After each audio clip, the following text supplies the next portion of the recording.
Good morning, everyone. I'm Vince Lancy. This is the Gold Fix Market Rundown. What's today? Wednesday?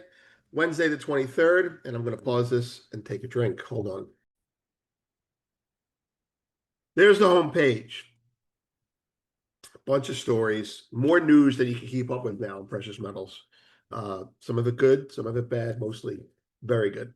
We're going to talk about the one front and center there. The future is precious. That's a logo of Tanaka, Japan's largest precious metals retail dealer, largest refiner of gold. They're the largest in pretty much everything in Japan in this area. And uh,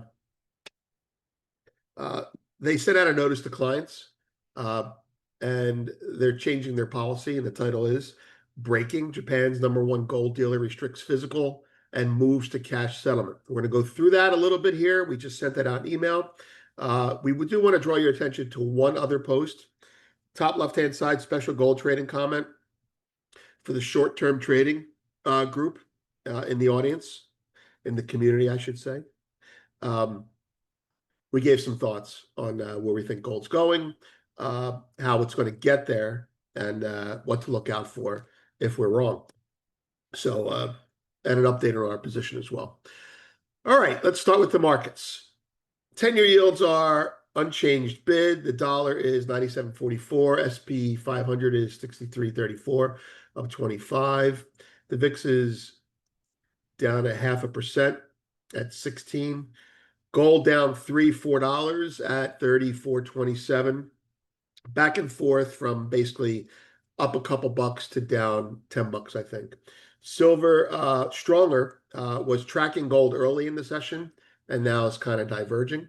So silver is stronger, probably taking its, no, it's not taking its cue from platinum. Copper's up. There you go. 575, up 5 cents. WTI 65.91, natural gas 319, down 4. Bitcoin bouncing back and forth between 117,000, 120,000. 120,000 is the new 100,000 that it can't break. Ethereum stealing its thunder, but it's down a little bit today, 36.82. Palladium up 3, platinum down 9, gold, silver softer, still can't break below 86. I think that's a good level right now. And grades are mixed, wheat is down. Looking at that board, the big news, the big fiscal and financial and monetary news yesterday was the deal with Japan. I'm sure people are trying to work their way through it. I haven't looked at it closely yet, except to say it's we tariff their stuff, they tariff our stuff, and they invest directly in the US. It's the direct investment that I focus on, meaning to the dollar concept. We want them to buy more of our stuff. And they say, okay, we'll do that. Make sure the dollar's weaker. So the dollar's got to get weaker. That's the Plaza 2.0 is a million bilateral deals one at a time. And the foreign direct investment, also known as FDI, is key. Saudi deal, foreign direct investment. UAE, foreign direct investment.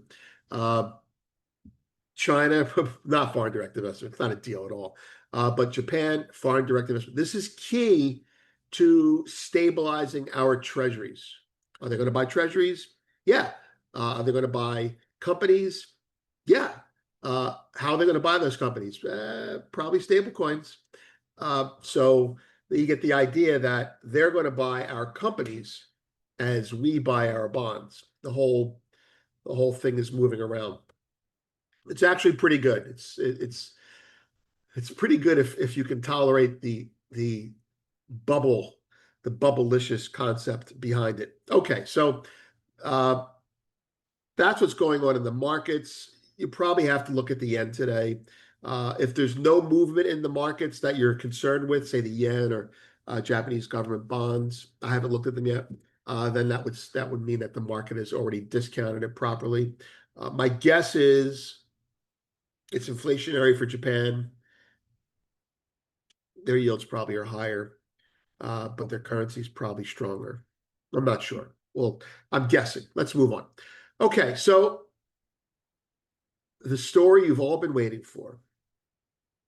By the way, our title, it's a little bit sensational, but our title is Japan starts to nationalize its gold. All right, so we'll come back to why. That's our conclusion.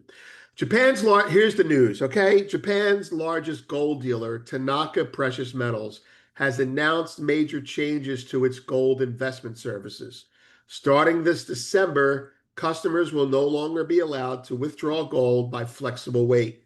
Instead, only fixed bar sizes will be permitted, and all account cancellations will settle in cash. No more automatic bullion delivery. Officially, the move is attributed to rising operational costs and logistics. But, this is our opinion now, given regional evidence of physical gold storage shortage, from halted bar sales in South Korea to China's surging demand for large institutional bars, Tanaka's explanation may be a pretense. As gold gets pulled off the market and repurposed as strategic collateral, smaller investors are being gated out. This shift hints at a broader trend. Physical gold is becoming scarce, and who can access it is quietly changing. Continuing. On its face, the rationale appears sound. Rising input costs and distribution challenges have affected industries globally. It's just part of the supply chain problem. But in the case of Tanaka, the explanation may obscure a more pressing reality. Structural changes of this magnitude, eliminating investor access to flexible bar sizes and removing direct settlement in bullion, point less to margin optimization and more to constraints in physical metal availability. We believe they are winding down, we note they are winding down a physical program while demand for their product is going for the roof. Who does that? Nobody does that. Either they're having a hard time getting it or their supply is increasingly spoken for by a stealth buyer. Given their systemic importance and global reach, we're going with a stealth buyer. Now, before we go down that rabbit hole, or at least touch on that rabbit hole, how big is Tanaka? They're the biggest gold bullion retail, at least the research that I've done, biggest gold bullion retail sales in Japan, but they have global reach. They own Metalor. According to the information I looked up, they own Metalor in Switzerland. They have franchises, what's the word? Satellites in China, in China. They're everywhere. So on the surface of it, to say it's logistics, we're just trying to lower our costs. You own a refinery. To not use a refinery that you own is not lowering your cost, it's letting it sit idle. So you charge for the refinery and you re-refine. At least that's my take on it. So how would you explain it? Well, most people, most gold bugs, myself included, they're running out of gold, right? I thought that. Well, they're having a hard time getting gold. And then you back out and you go, oh my God, Tanaka's huge. And then you back out a little bit more and you say, well, what's going on regionally? And so we wrote this piece. Korea, we don't have any gold. Everyone's saying the same thing with different words. We don't have any gold bars anymore. China, we want all your gold bars. Latin America, we don't have any silver or gold. LBMA, sorry, we can't get it to you in 2 days. And now Japan, in their own way, is saying, uh, we don't have as much gold as we used to available. We're streamlining for logistics. I think this is a way that you nationalize gold in a democracy, in a capitalistic democracy, by just buying it from the company. Now, you may buy it publicly, but why would you do that unless you have to buy more? Or you just go to the company and say, we want 80% of your gold production, or we're going to be a buyer of this amount per month for the next 2 years. And so you got to take care of the bigger customer, right? Latin America, taking care of the bigger customer. The US, taking care of the bigger customer. Who's the bigger customer in the US? Well, the US is. So that's why we repatriated the gold. Anyway, so, you know, the ghost of Zoltan Pozar, crisis of collateral. Well, here it is, right? It's a slow rolling short squeeze. Everyone's being very sexy about how they're doing it, but the world is running out of available gold. And China's buying it. China's doing a lot of underground buying now. They're not buying so publicly anymore. I think they've lost patience with the liquidity of the markets that they're in. Well, that's what happens after you break a market. Okay, so there you have it. That's what we think. The full analysis is in the premium post. Tanaka restricts gold delivery. I put it in the post as well, but a hat tip to Silverhand. I think maybe he's a customer. He has the original document. We took that document, we translated it as well, and a couple other people who alerted us to it. So thank you. I don't recall everyone's name off the top of my head. All right, so uh, that's a big story, folks. That's the manifestation. That's the manifestation of the M word. My bullion is mine, right? Your bullion is mine unless you protect it. All right, related post, special gold trading comment. I mentioned that. Founders AM inflation targets are going to get moved. We believe inflation targets are going to get moved because we're seeing hints of it coming out of various unrelated areas tied to China's M1. It started with Simon White. China's M1 supply is getting bigger. And the best correlation out there for money supply is when we raise money supply, it doesn't really affect global prices so much. When China raises money supply, it does. And we think their money supply is growing. That's something for founders, we said. Fed Imposter buys gold, Fed Imposter buys gold video, and Goldfix PM, which had an update on the market. And there's the chat at the bottom. Next, coming soon. Well, we don't know what's going to come soon. It may come tomorrow, but we'll let you know. On deck, Pal spoke already. Today, existing home sales, which could have a surprise effect. It's 824 right now. Quick look at the chart. There's silver. We talked about in that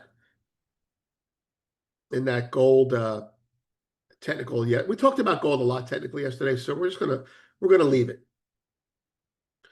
I did say this yesterday, and I'm not married to this, but I put an alert there. Depth equals distance, or depth equals height. From here to here gets us 40.13. And I think that's the reason I have that alert there is because I may take profits on my longs, on my speculative longs. Right? You got to figure someone's going to sell it there the first time. But that's it. From here to here equals from here to there. And that's a conservative number. It could be a lot higher. But it should happen in a short period of time. And I said that 2 days ago. So here we are, 2 days later, marching along. And there's something in gold, too, to that effect, if I can remember.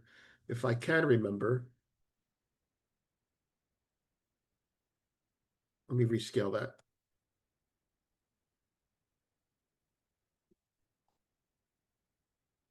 Yeah, so there's my line. I think there's a lot going on in this area. Yeah, there could be selling up here. I'm not sure, but I know they're selling at 3,500. There's a lot going on in this area. Um, uh, if you're a regression to the mean kind of guy, you're taking profits very soon. Or put it this way, you're taking profits now if you're a regression to the mean person. And I would take profits now if it wasn't for that. So hiding all this stuff here. Bollinger Bands say we're in day 2. And unless the market goes below, give or take 33.98, which makes sense, 3,400, dips will be bought. I don't think this is important, but it is lingering underneath it. So, let's see. That's not a level for me. It's probably a level for other people. All right. I'm Vince. Check us out in premium and on the website. I will catch you later.